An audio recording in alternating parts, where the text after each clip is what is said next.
People's power. Power. People's power. Power. People's power. Power.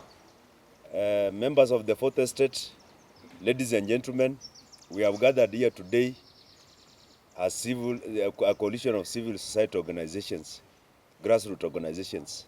We are here to address ourselves on two issues. The issues concerning the Nairobi County Government and the Nairobi Metropolitan Services. NMS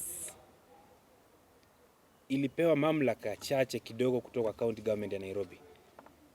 Lakini hiyo mamlaka ambayo NMS ilipewa, tumeona hiyo mamlaka wameshindwa nayo. Kwa mfano, hiyo NMS hata ofisi yenyewe, wale watu ambao wameketi hapo ni kateli wakubwa sana. Wengine wao wako na kesi mahakamani.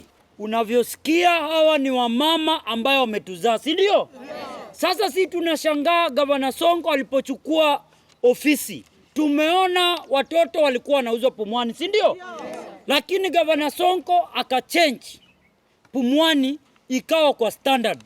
Tukaletewa functions zingine zikapelekwa kwa national government. Na sisi tukiwa wananchi wa Nairobi tukasema wacha tupe NMS time tuone kazi ambayo imefanya. Badala ya kufanya kazi, wamama wanazalia nje, si ndio? Yes.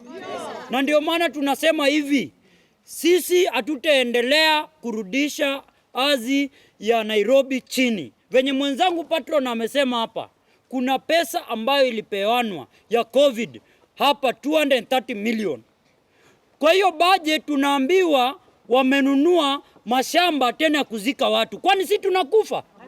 Kwani ubadi anataka kutuua? Hatujakufa, na ndio maana tunasema hivi.